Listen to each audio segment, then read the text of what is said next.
అందరికీ నమస్కారం. కొత్త అపరాధ పరిశోధన కథలోకి స్వాగతం.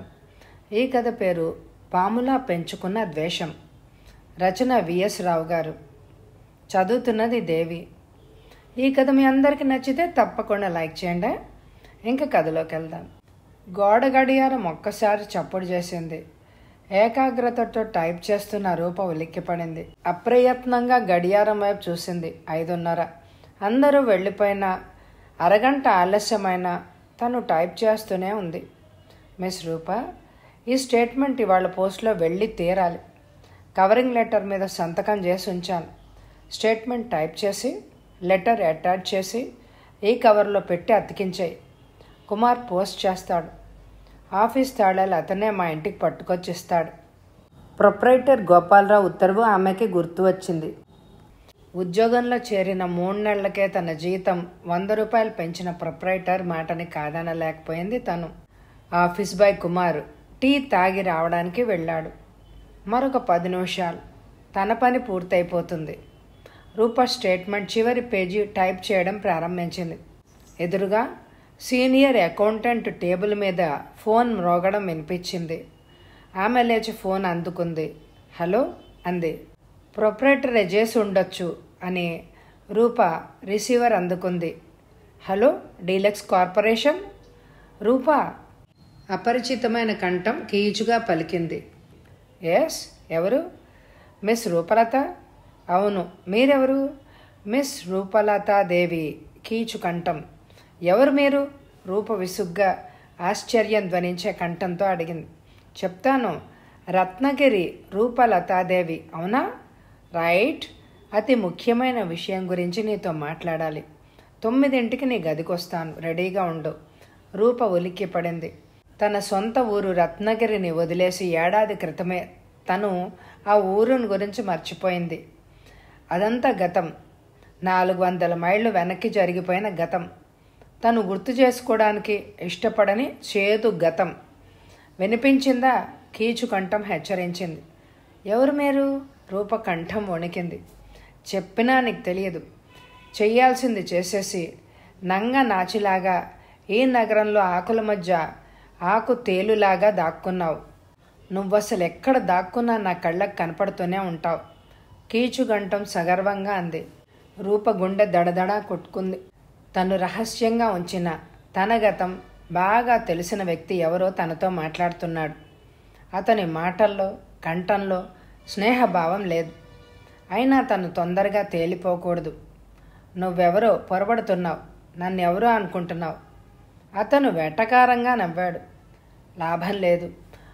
నువ్వే అని నాకు తెలుసు.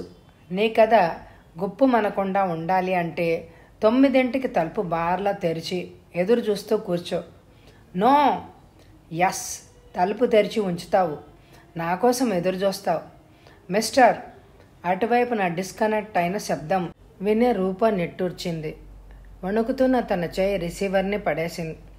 తనకి తెలియకుండానే నుదురు మీద కమ్మిన చెమటని బయట కొంగుతో అద్దుకుంటూ రూప టైప్ రైటర్ ముందు కూర్చుంది.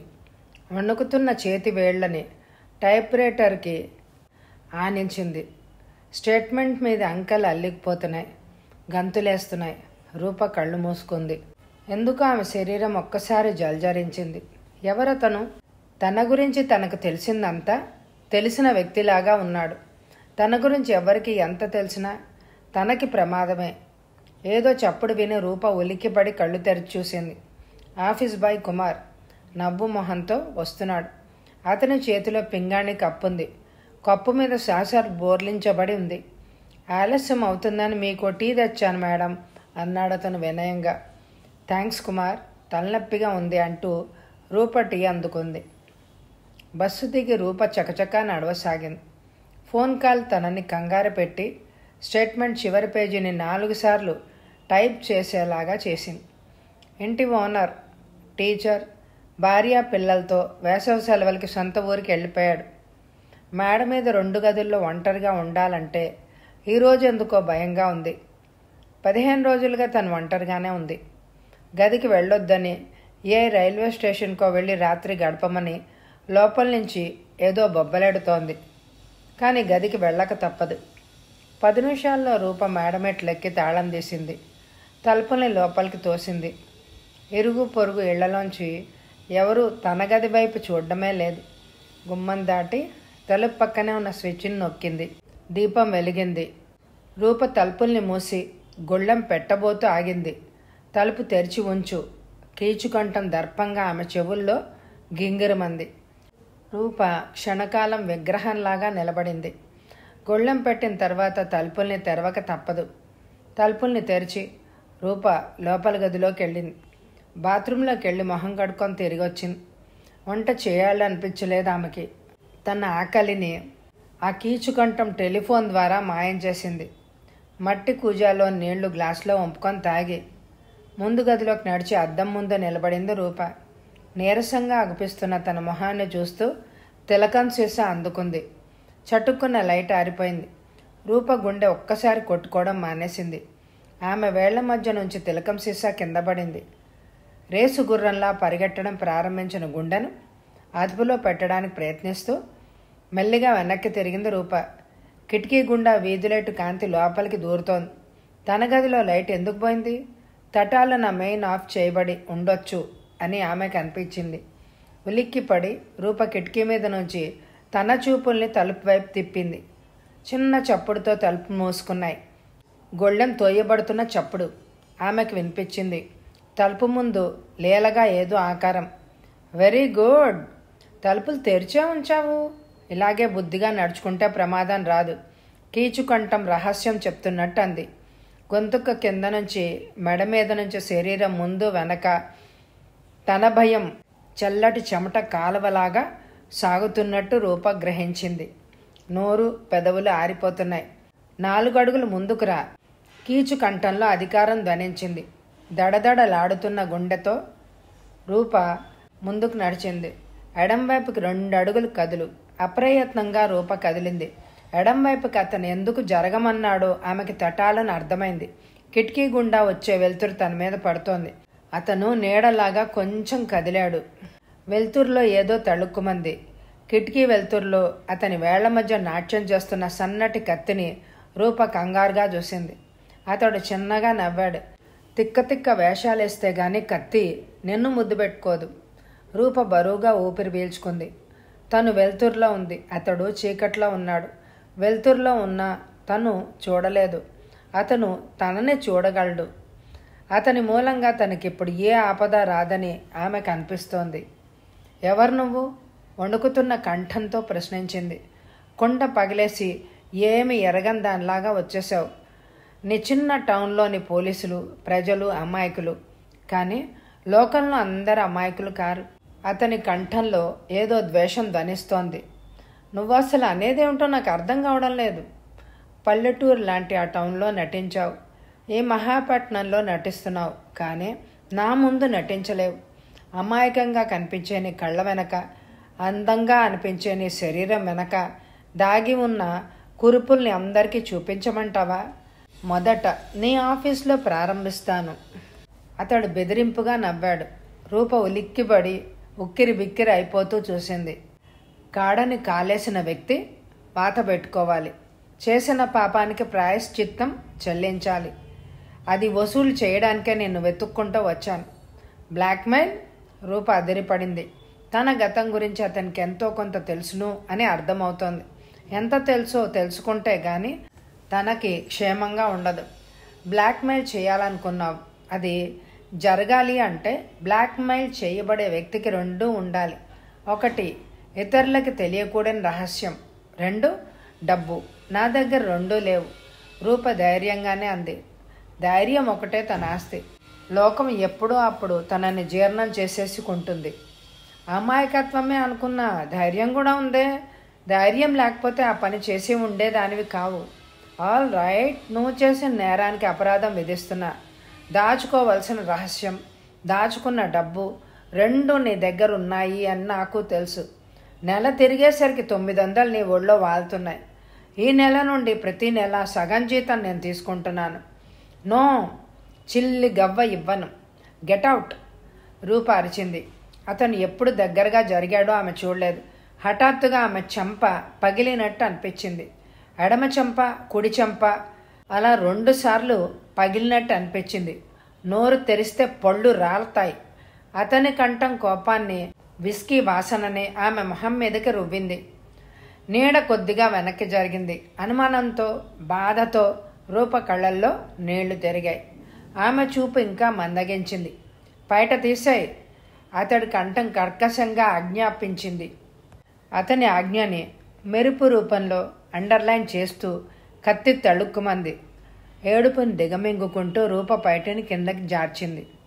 ఆవేశంతో రొప్పుతూ వెటకారంగా ఎగిరెగిరి పడుతున్న ఛాతీని కంట్రోల్ చేయడానికి ఆమె వ్యర్థ ప్రయత్నం చేస్తోంది. అతను సన్నగా విజిలివేశాడు. ఈ ఊరు గాలి నీళ్లు నీకు బాగా పట్టినట్టున్నాయి. ధారాళంగా కంటికి నిండుగా ఎదిగావు. గుడ్. జాకెట్లోకి చేతిని పోని. రూప ఉలిక్కి పడింది. దేనికి? తడబడుతూ అడిగింది. నువ్వనుకుంటున్న దానికి కాదు. గుండెల్లో గుట్టుగా దాచుకున్న పరిస్థితి. సన్నగా సగర్వంగా నవ్వాడతను. వణుకుతున్న చేతులతో జాకెట్ లోపలికి పోనిచ్చి చిన్న పర్సుని వెలకి లాగింది రూప. ఇలా విసురు ఆజ్ఞాపించాడు అతను. రూప నీడవైపు పర్సును విసిరింది. కింద పడిన పర్సును అతను అందుకున్నాడు. ప్రతిమలాగా నుంచో. కదిలితే కత్తి ఎక్కడ దిగుతుందో అసలు నాకే తెలియదు. 2 క్షణాలు గడిచాయి. ఊపిరి బిగబట్టి కళ్ళు చిట్లించి చూస్తోంది ఆమె. అతడి చేయి కిటికీ వెలుతురులోకి సాగింది. 50 రూపాయల నోట్లు పట్టుకున్న అతడి చేతి వేళ్లని రూప పరిశీలనగా చూసింది. గ్లౌస్ స్పష్టంగా అగుపిస్తోంది. 50 రూపాయల నోట్లు. గుడ్. 9 నోట్లు తీసుకుంటున్నా. గొణుక్కుంటున్నాడు అతను. నోట్లు సన్నగా శబ్దం చేశాయి. తటాలన్న పర్సు ఆమె మీదకి విసిరాడు. రూప ఉలిక్కి పడింది. తన పైట వేసుకోవడం మర్చిపోయింది. ఆమె చెయ్యి ఆత్రంగా కదిలి పైటను కప్పింది. పైట తీసేయి, వేసుకోవడానికి నేను ఇంకా పర్మిషన్ ఇవ్వలేదుగా హూంకరించాడు అతను. చండాలుడు. రూప అప్రయత్నంగా పైటని దిగజార్చింది. తడి ఆరుతున్న కళ్ళని చిట్లిస్తూ చూసింది. అతడి రూపం లేలగా కనిపిస్తోంది ఇప్పుడు. సన్నగా పొడవుగా ఉన్నాడతను. ఇన్స్టాల్మెంట్ పద్ధతులంటే నాకు ఇష్టం. అందుకే అప్పుడప్పుడు డబ్బు తీసుకుంటున్నాను అన్నమాట. ఈసారి ఫస్ట్ విజిట్ పైట మాత్రం కిందకే తీయించాను. సెకండ్ విజిట్లో చీర పూర్తిగా తీసేయాల్సి ఉంటుంది. తర్వాత ఇంకా అన్నాడతను. అతడి కంఠం కులాసాగా నవ్వింది. వణికిపోతున్న రూప ఆశ్చర్యంగా వింటోంది. తన గురించి, ఆ రోజుల గురించి నిజంగానే తెలిసిన వ్యక్తిలాగా ఉన్నాడు. రాస్కెల్. చూడు, నా రింగులు, డబ్బు, ట్రాన్సిస్టరు ఉన్నవన్నీ ఇచ్చేస్తాను. నన్ను వదిలే. రూప ఆందోళనతో ప్రాధేయపడింది. అతడు చిన్నగా నవ్వాడు. ఇంకా నన్ను పట్టుకోలేదుగా వదిలేయడానికి. మళ్ళీ సమయం చూసి కనిపిస్తాను. అవసరమైతే ఫోన్ చేస్తాను. జీతం అడ్వాన్స్గా తీసుకో. రూప ఏదో చెప్పబోయింది. గొళ్ళెం చప్పుడు ఆమె నోరు నొక్కేసింది. అన్నట్టు మర్చిపోయాను. నీ గతాన్ని మర్చిపోయినట్టే నన్ను కూడా మర్చిపో. పోలీసుల దాకా వెళ్ళవని నాకు తెలుసనుకో. ఎందుకైనా మంచిది అని వార్నింగ్ ఇస్తున్నాను. నేను వెళ్ళిపోయిన కాసేపట్లో లైట్లు వెలుగుతాయి. లైటు వెలిగాక 5 నిమిషాలు కదలకుండా నుంచో. తలుపు తెరుచుకుంది, మూసుకుంది. రూప చెవులు రెక్కిచ్చింది. మెట్లమ్మట మెత్తని చప్పుడు కిందకి దిగిపోతోంది. బరువుగా నిట్టూడ్చి పైటేసుకుంది. ఇంకా ఆమె శరీరం వణుకుతూనే ఉంది. చటుక్కున్న లైట్ వెలిగింది. రూప ఉలిక్కి పడింది. ముదురు ఆకుపచ్చ రంగు చీర, అదే రంగు జాకెట్టు, ఆకుపచ్చ రంగు గాజులు, సన్నగా పొడవుగా ఉన్న ఆకారం, కోలమొహం. గుమ్మంలో ఫ్రేమ్లో పెయింటింగ్ లాగా నించున్న యువతిని అతను ప్రశ్నార్థకంగా చూశాడు. Mister tempo? వినిపించకుండా అందామె. ఆమె విశాలమైన నేత్రాల్లో ఏదో బెదురు లేలగా ప్రత్యక్షమవుతోంది. డిటెక్టివ్ టెంపో సోఫాలోంచి లేచాడు. తటపటాయించకండి, కరెక్ట్ అడ్రస్కే వచ్చారు. కుడికాలు పెట్టండి. ఆమె మొహం మీద చిరునవ్వు మెరిసింది. కళ్ళల్లోని బెదురు క్షణకాలం మాయమైంది. మెల్లిగా లోపలికి అడిగేసింది. Mister Tempo, I'm Roopa. Now glad to meet you. కూర్చోండి. టెంపో సోఫా చూపించాడు. రూప కూర్చుంది. పర్సులోంచి రుమాలు తీసి నుదురును అద్దుకుంది. రెప్పలెత్తి టెంపో వైపు చూసింది. ఫుల్ సూట్లో ఉన్న పొడుగాటి విగ్రహం. నవ్వుతూ ఉండే పెదవులు, నవ్వుతూ ఉండే కళ్ళు. ఆమె వైపు ప్రశ్నార్థకంగా చూస్తూ అతడు సిగరెట్ వెలిగించాడు. మిస్టర్ టెంపో, నేను ఇబ్బందుల్లో ఇరుక్కున్నాను.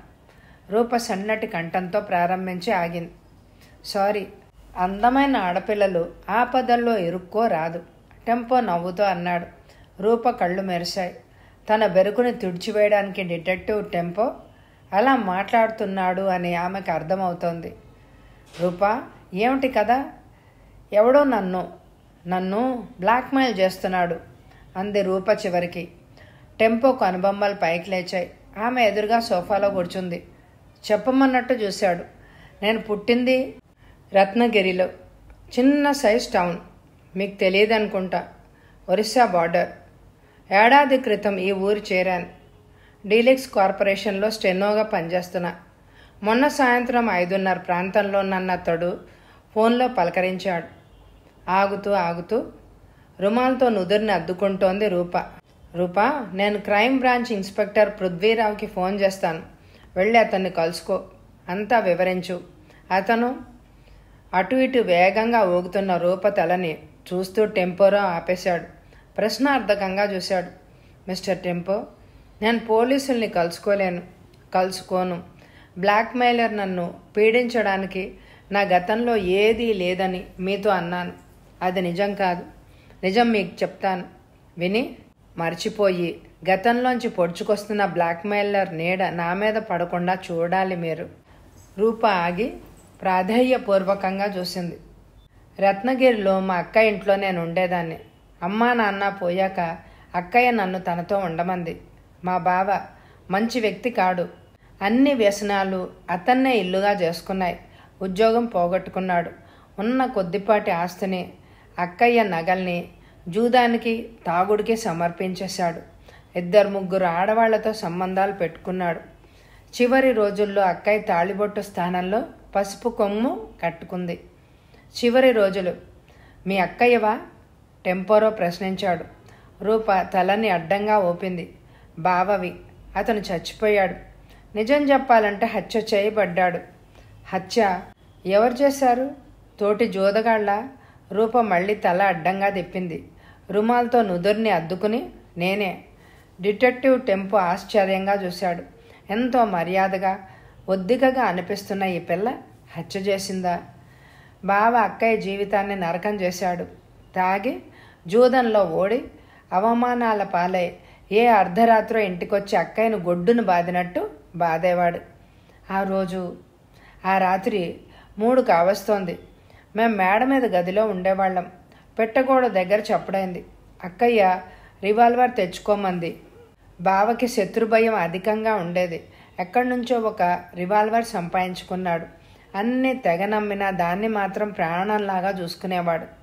రూప ఆగి దీనంగా టెంపోని చూసింది. తిన్న తిండిని అతి కష్టం మీద వాంతి చేసుకున్నప్పటి ఎక్స్ప్రెషన్ ఆమె మొహం మీద కనిపిస్తోంది. టెంపో వింటున్నాడు. ఆ తర్వాత అని అడిగాడు. ఇంటావిడ మెట్ల తలుపు తాళం వేసింది. మేడకి దగ్గరగా వంగిన వేప మానుగుండా బావ ఎక్కినట్టున్నాడు. పెట్టగోడ మీదకి దాటుతున్నాడు. గుడ్డి వెన్నెల్లో ఆ వ్యక్తి బావ కాదు అని అనుకున్నాను. అక్కయ్య కంగారుగా అరిచింది. ఆ వ్యక్తి బావ కాదని నాకు అనిపించింది. అతను ఆ రౌడీ. ఏ రౌడీ? టెంపో ప్రశ్నించాడు. రౌడీ మా బావ ఫ్రెండ్. బావలాగే వాడొక లుచ్చ. సారీ, బావకి నీడవాడు. వాడు నా మీద కన్నేశాడు. నన్ను తన భార్యగా చేస్తే కావలసినంత డబ్బిస్తాను అన్నాడు బావతో. బావ నన్ను అమ్మేయడానికి విశ్వ ప్రయత్నం చేశాడు. అక్కయ్య ఎదురు తిరిగింది. ఆమె ఎదురు తిరిగిన సందర్భం అదొక్కటే. నేను ఎదురు తిరిగాను. చేసేదేమీ లేక బావ తోక ముడిచేశాడు. కనీసం ముడుచుకున్నట్టు నటించాడు. రూప ఆగింది. తర్వాత వాడు ఆ రౌడీ తన ప్రయత్నం మానలేదు. 1-2 సార్లు నన్ను కలుసుకుని బ్రెయిన్ వాష్ చేసే ప్రయత్నం చేశాడు. లోపల బావ ప్రోత్సాహం ఉన్నట్టు నాకు అనుమానం వేసింది. వాడు తరచుగా నాకు ఉత్తరాలు బట్వాడా చేసేవాడు. నా నుంచి రెస్పాన్స్ లేకపోయేసరికి పలకడానికి వీల్లేని మాటలు, బూతులు, తిట్లు వాడుతూ రాసేవాడు. నన్ను ఎలాగైనా లొంగదీసుకుంటానని 2-3 సార్లు బెదిరిస్తూ శపథం కూడా చేశాడు. ఆ రోజు తెల్లారేలోగా మా ఇంటికి వచ్చి నన్ను కలుసుకుంటానని తెలియజేశాడు. రూప ఆగింది. ఆ తర్వాత అంతరాత్రి వేళ వాడే వచ్చాడని నేను అనుకున్నాను.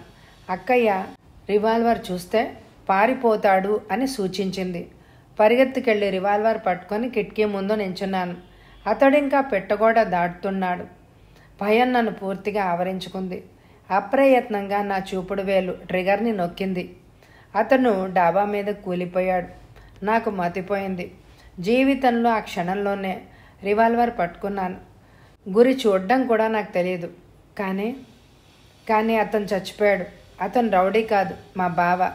రూప టెంపో వైపు జాలిగా చూసింది. డిటెక్టివ్ టెంపో ఆశ్చర్యంతో కళ్ళు పెద్దగా చేశాడు. తటాలను లేచి ఆమె ముందే నిలబడి ఆమె మొహంలోకి తదేకంగా చూశాడు. తర్వాత ఏం జరిగింది? రివాల్వర్కి బలైపోయిన వ్యక్తి బావే అని అక్కయ్య నేను ఒక్కసారే గుర్తించాం.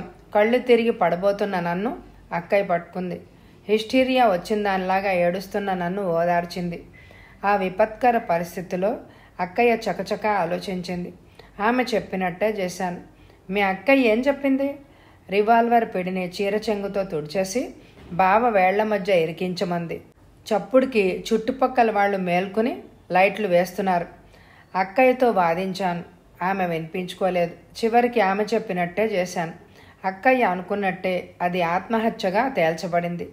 అఫ్కోర్స్ బావకి డజన్ సార్లు ఆత్మహత్య చేసుకునే అవసరం, కారణాలు కూడా ఉన్నాయి.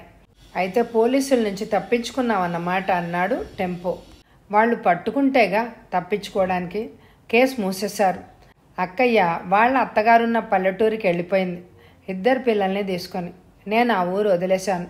కాలక్రమాన అంతా మర్చిపోయాను. రూప వివరించింది. డిటెక్టివ్ టెంపో ఆమెవే పదోలా చూశాడు. రూపా, ఇప్పుడు నేను బ్లాక్మెయిల్ చేస్తున్న వ్యక్తికి అదంతా తెలుసా? తెలిసే ఉండాలి. నేను భయపడే మరొక రహస్యం నాకు లేదు. అయితే అతని వివరాలు నువ్వు చెప్పలేదు. అయినా నాకు అర్థమైంది. డిటెక్టివ్ టెంపో సాలోచనగా ఆమె ముందు పచారులు చేయడం ప్రారంభించాడు.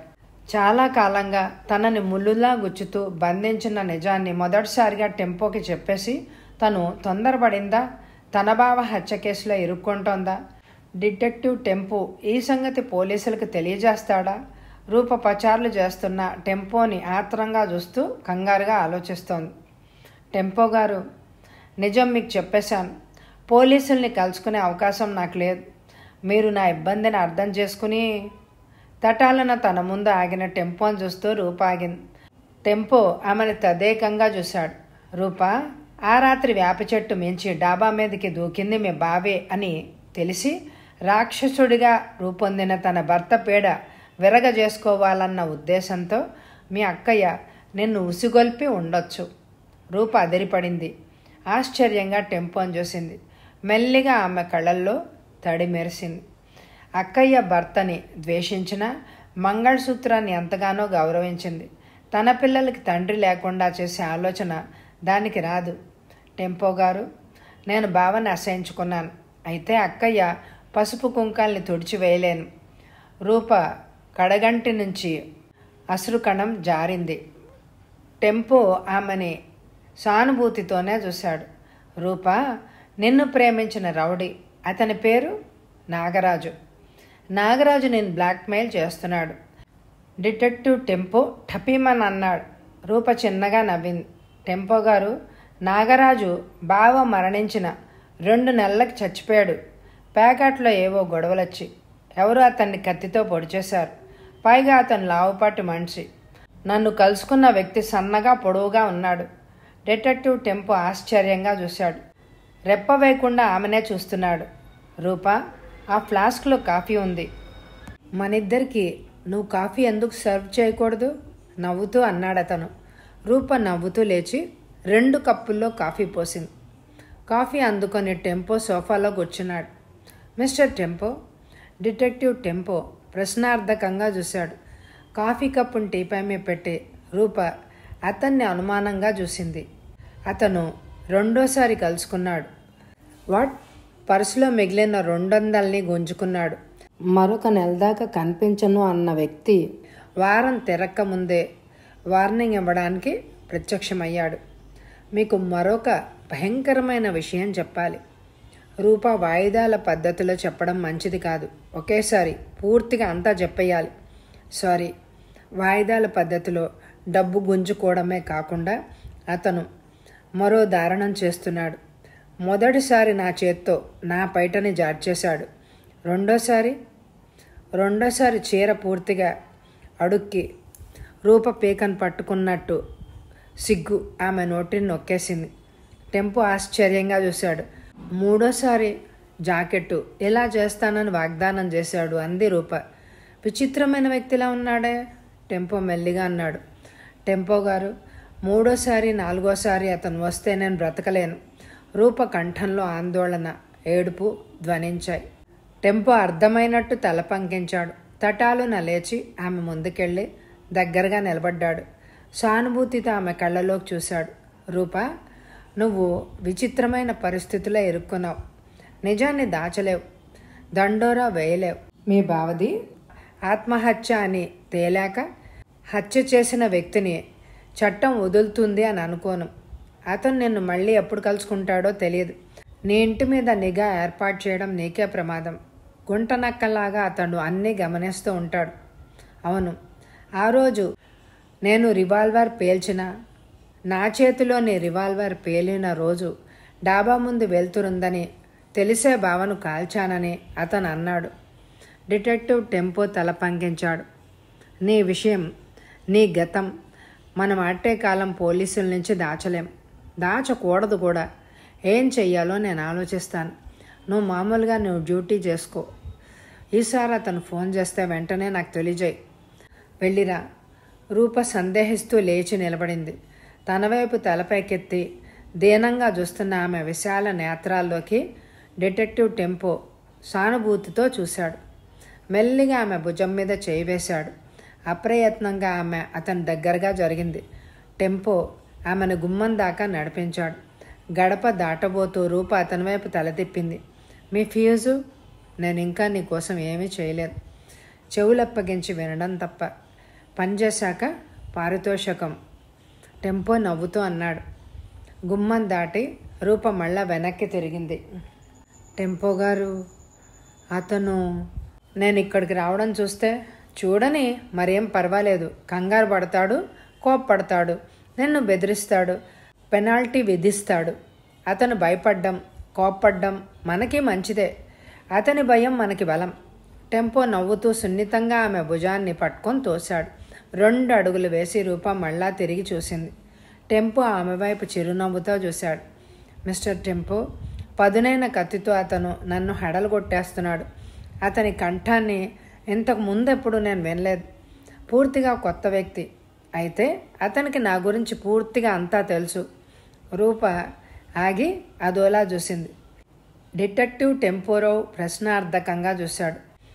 అయితే అతను 4వసారి రావడం అంత మంచిది కాదనుకుంటున్నాను, టెంపో నవ్వుతూ అన్నాడు. రూప నవ్వులో సిగ్గు చిరు గంటలాగా ధ్వనించింది. 3వసారి రావడం కూడా ప్రమాదమే. ఐసి, టెంపో నవ్వుతూ అన్నాడు. రూప మెట్ల వైపు తిరిగింది. టెంపో చిన్నగా నెట్టూడ్చాడు. రోడ్డు మలుపు తిరిగి రూప అదృశ్యమయ్యేదాకా కిటికీ ముందు నిలబడి టెంపో కుర్చీ వైపు అడుగులేశాడు. ఆలోచనల గ్రాఫ్లా తయారవుతున్న నుదర్ని అరచేత్తో రుద్దుకుంటూ కుర్చీలో కూర్చున్నాడు. ఆ తర్వాత కళ్ళు మూసుకున్నాడు. రూప ముందు నుయ్య, వెనక గొయ్య ఉన్నాయి. అంతా రచ్చకెక్కితే హత్యానేరం ఆమె మెడకి చుట్టుకుంటుంది.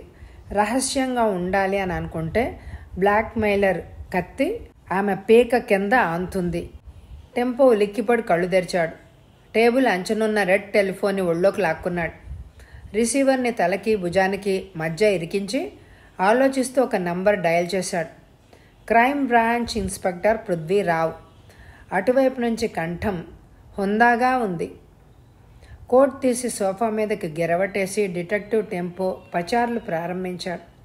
రకరకాల ఆలోచనలు అతడి మెదడులో గులకరాళ్ళు రువ్విన సరస్సులో బుడగల్లాగా ఒకదాన్నొకటి తరుముతూ లేస్తున్నాయి.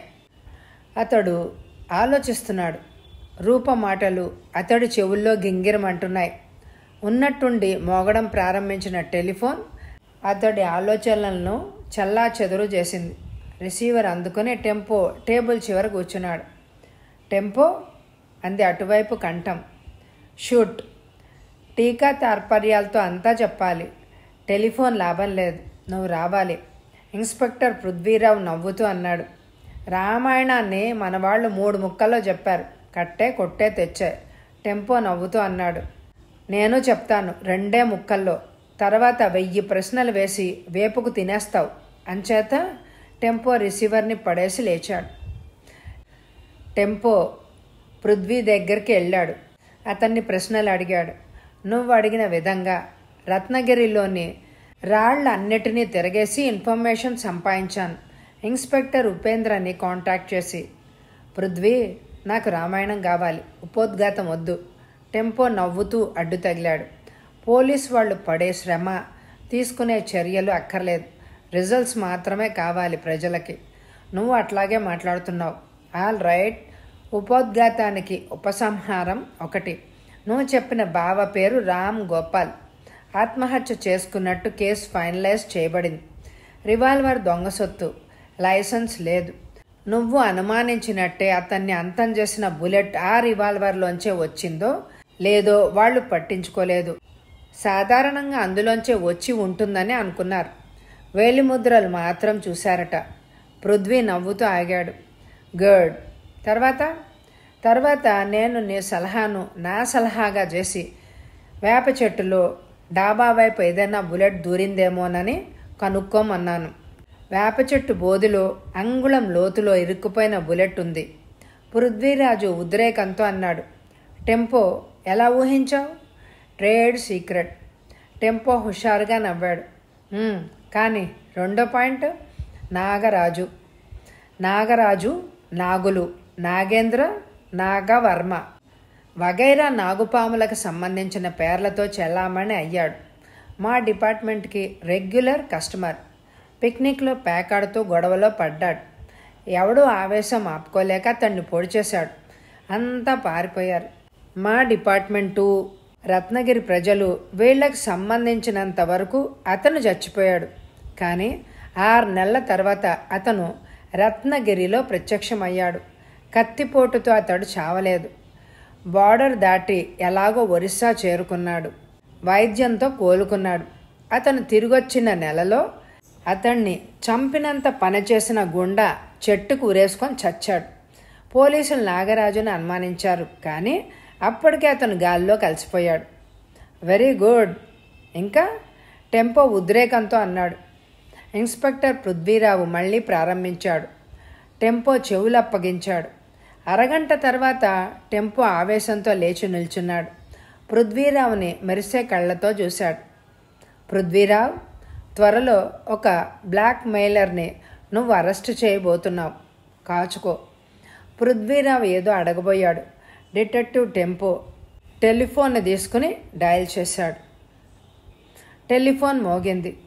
తాగుతున్న కాఫీని కింద పెట్టి రూపలేచింది. ఆఫీస్ అంతా బోసిగా ఉంది. లంచ్ అవర్లో అందరూ బయటికి వెళ్ళిపోతారు, తను తప్ప. ఇంక నుంచి తను కూడా వెళ్ళిపోతే సరి. డీలక్స్ కార్పొరేషన్ అందామె రిసీవర్ అందుకొని. రూప కావాలి. అటువైపు నుంచి వినిపించిన కంఠాన్ని రూప పోల్చుకుంది. ఎందుకు ఆమె గుండె వేగంగా కొట్టుకోసాగింది. టెంపో గారు, నేనే అంది ఉత్సాహంగా. రూప, బాగా గుర్తు చేసుకొని చెప్పు.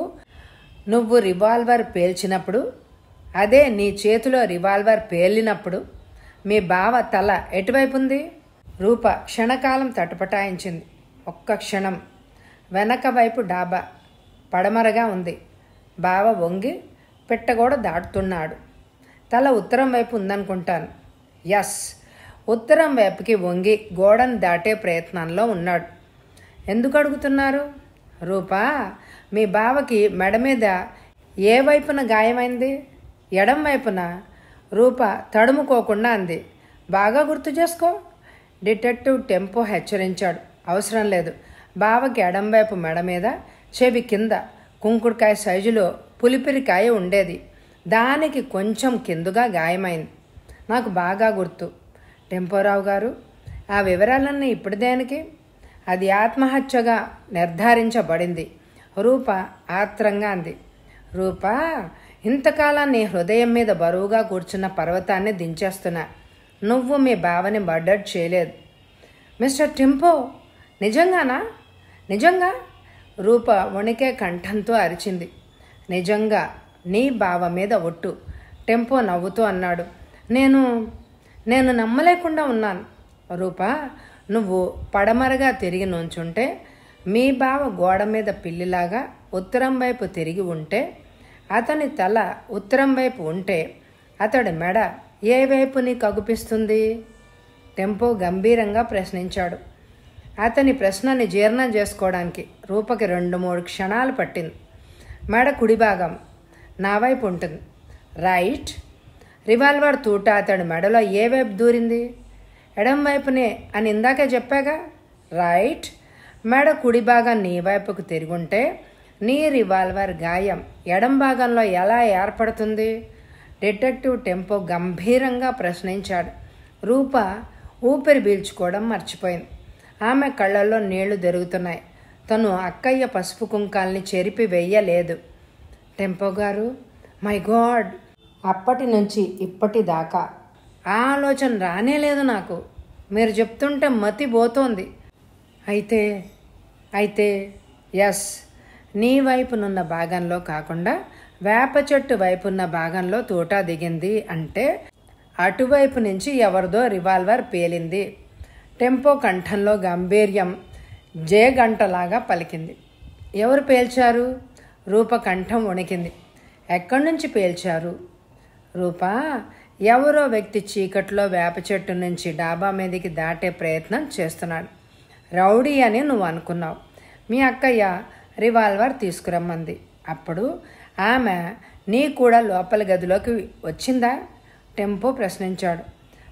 వచ్చింది. నువ్వు రివాల్వర్తో తిరిగొచ్చాక అతను ఇంకా గోడ దాటుతూనే ఉన్నాడా?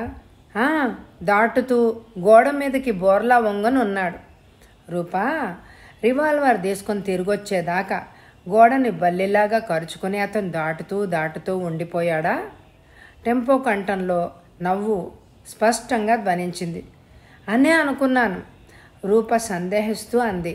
టెంపో సగర్వంగా నవ్వాడు. పెట్టగోడ మీదకి చేరిన వ్యక్తి క్షణంలో డాబా మీదకి ఉరుకుతాడు. నువ్వు గదిలోకెళ్ళి తిరిగి వచ్చేంత వ్యవధి అనవసరం. అంటే నువ్వు తిరిగొచ్చేసరికి మొదటి వ్యక్తి కాకుండా రెండో వ్యక్తి గోడ మీద బోర్లా ఉన్నాడు. రెండో వ్యక్తి బావ తప్ప మరెవరూ రాలేదు పైకి. రూప అడ్డొస్తోంది. అఫ్కోర్స్ మొదటి వ్యక్తి చెట్టు పైకి పాకే ప్రయత్నంలో ఉన్న మీ బావను చూసుంటాడు. గోడ మించి పిల్లిలాగా మళ్ళీ కొమ్మ మీదకి పాకి అటువైపు గుబురు కొమ్మల్లో జారుకున్నాడు. తాగిన మైకంలో ఉన్న మీ బావ చెట్టెక్కి గోడ మీదకి చేరుకున్నాడు. అతను గుబురు కొమ్మల్లోంచి గుడ్ల గోబలాగా అంతా చూస్తున్నాడు.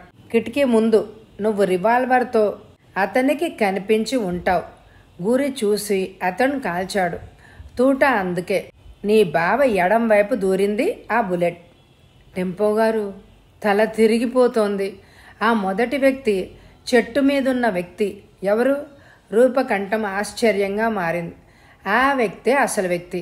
ఆ రాత్రివేళ అక్కడ వెళ్తురుందని నీకు చెప్పిన వ్యక్తి అతనే అయి ఉండాలి. అక్కడ ఉన్న వాళ్ళకి తప్ప అక్కడ వెళ్తురున్నట్టు తెలియదు. టెంపో గారు, యు మీన్, ఇప్పుడు గుర్తొస్తోంది. రివాల్వర్ శబ్దం కాసేపు ప్రతిధ్వనించినట్టు అనిపించింది. ఆ ప్రతిధ్వని అతని రివాల్వర్ చప్పుడు అన్నమాట. రూపా, ఇప్పటికి ఇది చాలు, తర్వాత అంతా చెప్పుకుందాం. అర్జెంట్ పనుంది. అలాగే టెంపో గారు, చాలా చాలా చాలా థ్యాంక్స్ అంటూ రూప రిసీవర్ని పెట్టేసింది. ఉద్రేకంతో తన చుట్టూ చూసింది. ఆఫీస్ ఖాళీగా ఉంది. గొంతెత్తి అరుస్తూ గంతులేస్తూ తను హత్య చేయలేదని లోకానికి చాటాలి అని అనిపించింది ఆమెకి. టెలిఫోన్ మోత ఆమె ఉద్రేకానికి ఆనకట్ట వేసింది. రిసీవర్ అందుకుని హలో అంది రూప. రూపా, మరిచాను, సాయంత్రం ఇంటికెళ్ళి శుభ్రంగా తయారై 7 గంటలకి నన్ను కలుసుకో. అంటే సరిగ్గా 6:30కి నువ్వు బయలుదేరాలి. ఇద్దరం వెళ్ళి ఇన్స్పెక్టర్ పృథ్వీరాజుని కలుసుకుందాం. కానీ నీ స్టేట్మెంట్ కావాలి అన్నాడు టెంపో. అలాగే, తప్పకుండా, రూప ఉత్సాహంగా అంది. గాలిలో తేలిపోతున్న దానిలాగా రూప మెట్లన్నే ఎక్కేసింది. మరొక 15 గంటలో తను బయలుదేరాలి. తాళం తెరిచి తలుపు తోసి ముందు గదిలోకి చొరబడింది. పర్సుని టేబుల్ మీదకి విసిరింది. లోపల గదిలోకి వేగంగా నడిచింది. ఎదురుగా గోడ అడ్డొచ్చినట్టు తటాలను ఆగింది. కెవ్వున అరవబోతూ బలవంతం మీద ఆపుకుంది. గోడవారనున్న చిన్న టేబుల్ మీద అతను కూర్చున్నాడు. వెల్కమ్. అతని కంఠం కీచుగా ఉంది. మనిషిని గుర్తుపట్టలేకపోయినా కంఠాన్ని చిటికలో గుర్తుపట్టేసింది రూప. అతనే. వణుకుతున్న చేతిని వణుకుతున్న పెదవులకి అడ్డంగా పెట్టుకుని భయాందోళనలతో చూసింది. సన్నగా ఉన్న అతని ఆకారం మరీ అంత పొడవుగా లేదు. పొడుగ్గా పెరిగిన జుట్టు చెవుల్ని కప్పేసింది. గుర్తుపట్టావన్నమాట. పర్వాలేదు. రెండోసారి నిజం చెప్పాలంటే చివరిసారి వచ్చాను అన్నాడతను నించుంటూ తెల్లగా పాలిపోయిన రూపమొహంలోకి. భయానికి అద్దం పట్టినట్టున్న ఆమె కళ్ళలోకి చూస్తూ తృప్తికరంగా ముందుకు జరిగాడు. ఎలా వచ్చావు? ఆపుకోలేని ఆశ్చర్యంతో ప్రశ్నించింది ఆమె. తన గదుల్లోకి మెట్ల దగ్గర తలుపు తప్ప వేరే లేదు. వేసిన తాళం వేసినట్టే ఉంది. అతను గర్వంగా నవ్వాడు. నిన్ను ఆడించే కీ నా దగ్గర ఉన్నట్టే నీ గది తాళం తెరిచే కీ ఉంది. తాళం తెరిచాను. రోడ్లో ఉన్న బిచ్చగాన్ని వెంట తీసుకొచ్చాను. నా భార్యని ఆట పట్టించి తమాషా చెయ్యాలని వాడికి చెప్పి బయట తాళం వేసి కిటికీ గుండా తాళం చెవి విసరమన్నాను. రూపాయి నోట్ చూశాక వాడు చెప్పినట్టు చేశాడు. సో వేసిన తాళం వేసినట్లే ఉంది. రూప అయోమయంగా చూసింది. అతని మొహంలోని ఏవో పోలికల కోసం ఆమె కళ్ళు వెతుకుతున్నాయి. కథ చాలా చాలా దూరం సాగిందన్నమాట. అతని కంఠం కటువుగా ఉంది. అతని కళ్ళు వడగళ్లలాగా ఉన్నాయి. ఏంటి నీ అర్థం? ఇంతకీ నువ్వెవరు? ధైర్యాన్ని చిక్కబట్టుకుంటూ రూప అడిగింది. నన్ను తిన్నగా చూసుంటే ఎప్పుడో గుర్తు పట్టగలిగేదానివి. నువ్వు నన్ను పూర్తిగా నిర్లక్ష్యం చేశావు. All right. ఏమంటాడు నీ డిటెక్టివ్ టెంపో? అతని కంఠంలో ఎగతాళి ధ్వనించింది. ఎవరతను?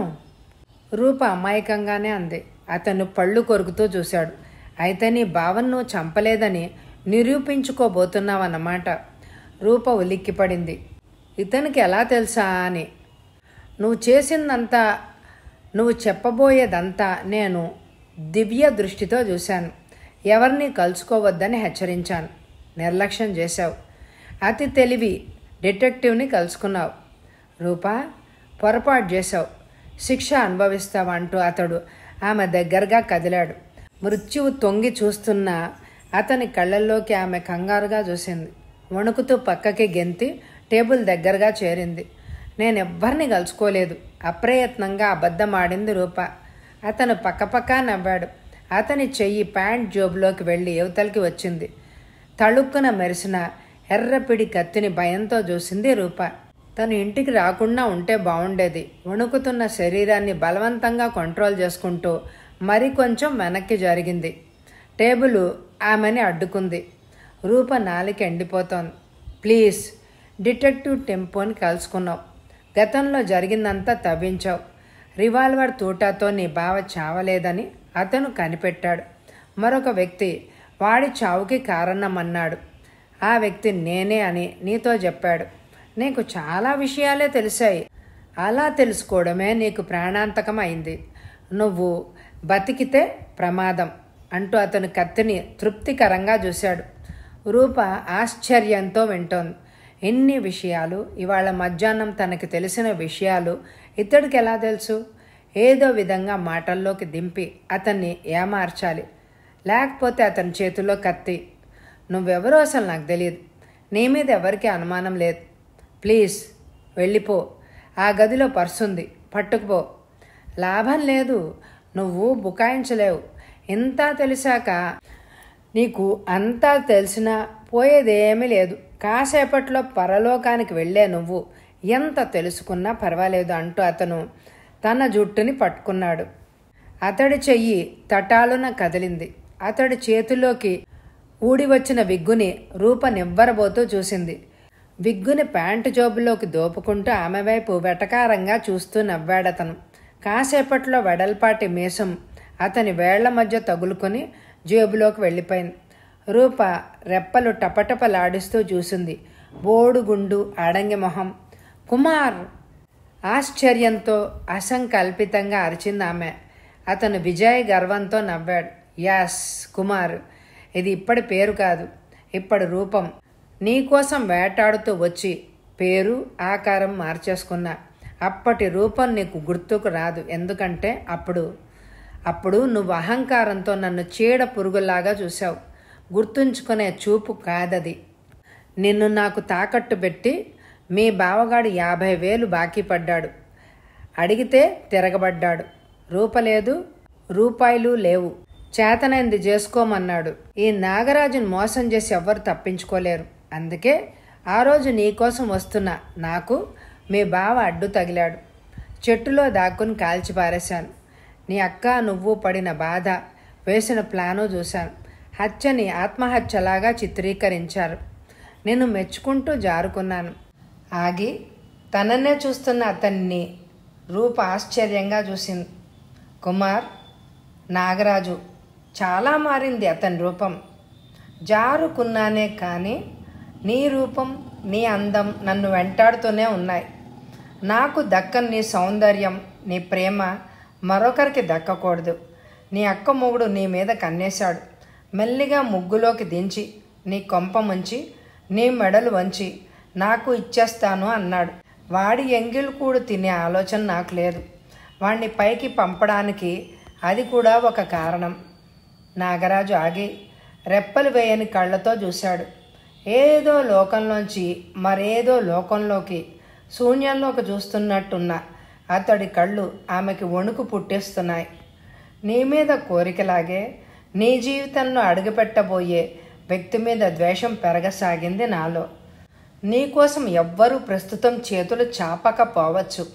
రేపెవరైనా ఒకడు నీకోసం వస్తాడు. ఎవడికి నువ్వు దక్కడం నేను సహించను. అంత పిచ్చిగా నేను కోరాను. నేను 5వ వాయిదాలో నిన్ను నా సొంతం చేసుకోవాలి అని అనుకున్నాను. జీవితాంతం కాకపోయినా ఒక్కరోజు, ఒక్కసారి నిన్ను నా వస్తువుగా వాడుకోవాలి అని అనుకున్నాను. నాగరాజు రూప మొహంలోకి వెర్రిగా చూశాడు. రూప గుండె దడదడా కొట్టుకుంటోంది. నో, అప్రయత్నంగా అరిచింది. అతడు నిర్లక్ష్యంగా నవ్వాడు. నా గురించి అంతా నీకు తెలిసిపోయింది. నువ్వు బ్రతికితే నేను చస్తాను. అందుకే నా ఒరిజినల్ ప్లాన్ని మార్చేశాను. నువ్వంటే నాకు కోరికుంది, కానీ మృత్యువు మీద నాకు ఇష్టం లేదు. టెంపో సహాయం తీసుకొని నువ్వు నాకు మృత్యువు అయ్యావు. నువ్వు అనవసరంగా అనుమానిస్తున్నావు. జరిగిందంతా మర్చిపో. హత్య నువ్వు చేసినట్టు రుజువైనా కూడా చచ్చిపోయిన బావ తిరిగిరాడు. అంతా మర్చిపోయి, నన్ను మర్చిపోయి నీ దారిన ఎటో వెళ్ళిపో. నువ్వు లేనట్టే భావించి నా బ్రతుకు నేను బ్రతుకుతాను. నీ గురించి ఎవ్వరికి చెప్పను. రూప చకచక ఆలోచిస్తూ అంది. నాగరాజు వికటంగా గర్వంగా నవ్వాడు. నీ నాగస్వరానికి ఈ నాగుపాం బుట్టలోకి దూరదు.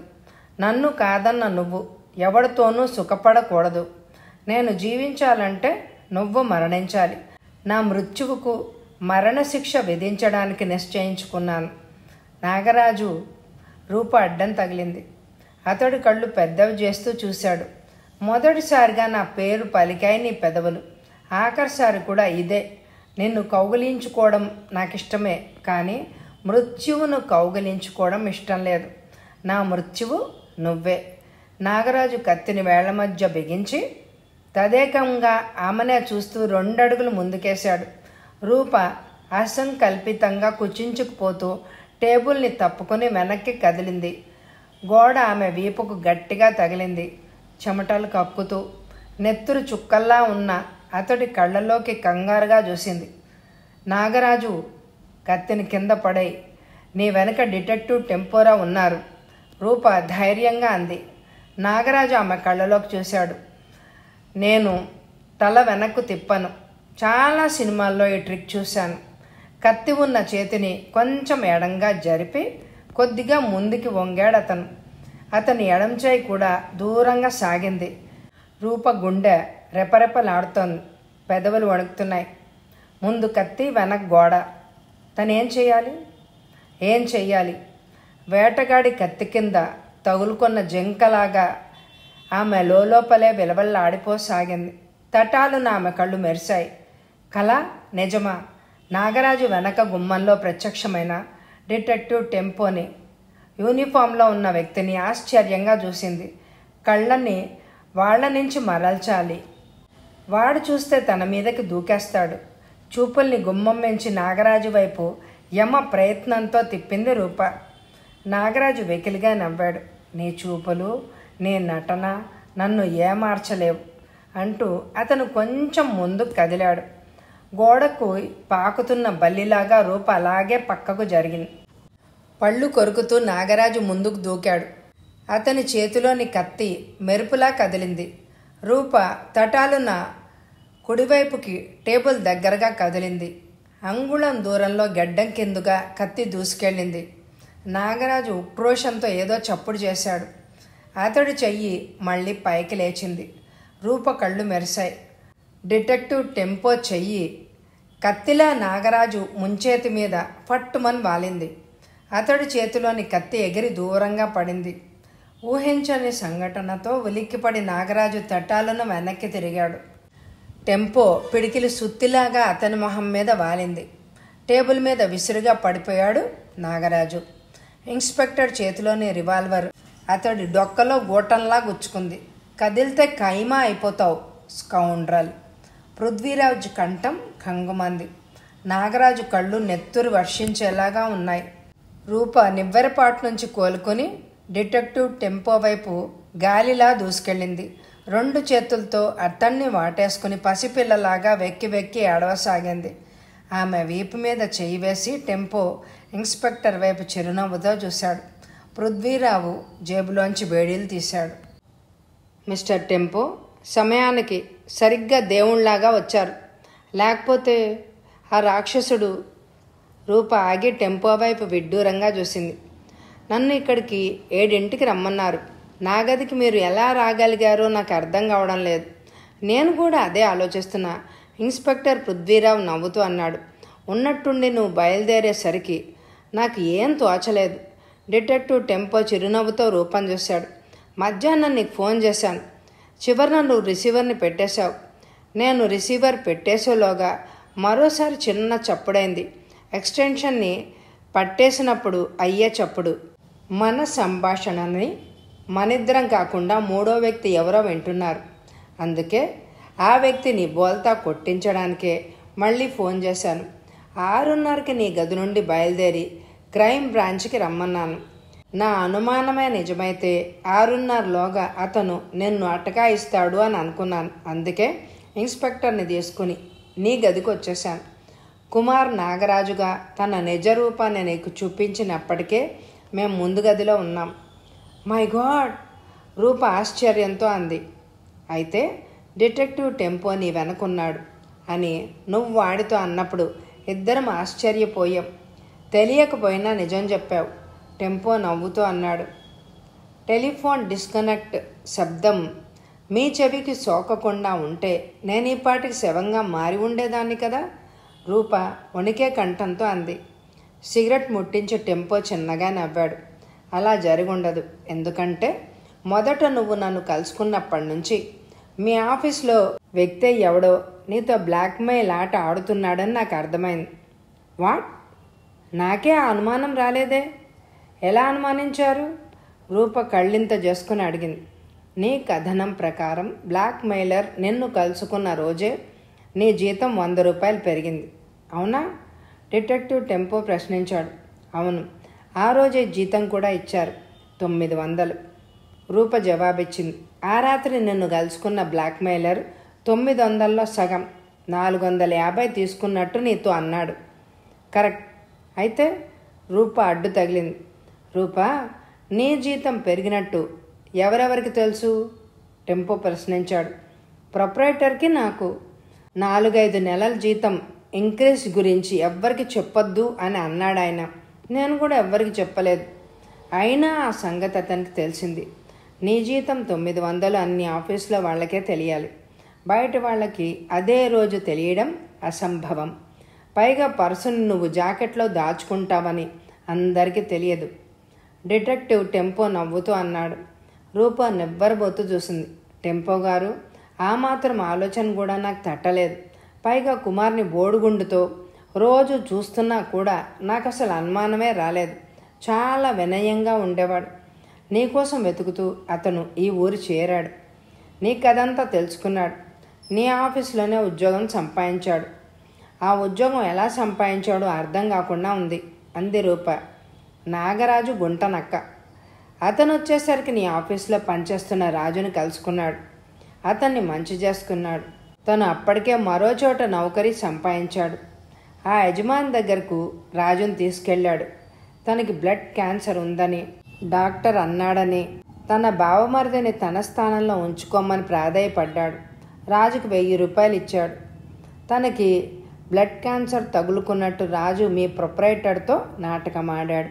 తన బావమరిది కుమార్ని తన నౌకరీలో ఉంచుకోమన్నాడు. ఈ డ్రామాతో నాగరాజు కుమార్గా మీ ఆఫీస్లో చేరాడు. నాగరాజు చచ్చిపోయాడని ఖాయంగా నమ్ముతున్న నీకు బాగా సన్నబడిన గుండు గీయించుకున్న కుమార్ని పోల్చుకునే అవకాశం లేకపోయింది. డిటెక్టివ్ టెంపో వివరించాడు. గుడ్ గాడ్, టెంపో గారు, ఇదంతా మీకెలా తెలుసు? మన ఇన్స్పెక్టర్ పృథ్వీరావు నాగరాజు చేత అరగంటలో ఆటోబయోగ్రఫీ రాయించాడు. టెంపోరావు నవ్వాడు. పృథ్వీరావు సంతృప్తికరంగా నవ్వాడు.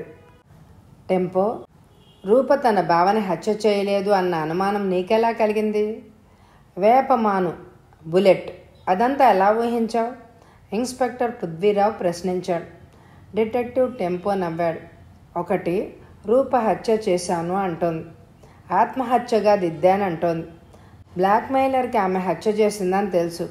రూప దాచిపెట్టిన అసలు సంగతి మనం చట్టం నుంచి దాచకూడదు. రూప నా క్లయింటే కావచ్చు. బ్లాక్మెయిలర్ చేతిలో క్షణక్షణం చావడం కంటే చట్టం ఇచ్చే శిక్షని అనుభవించడం మంచిది.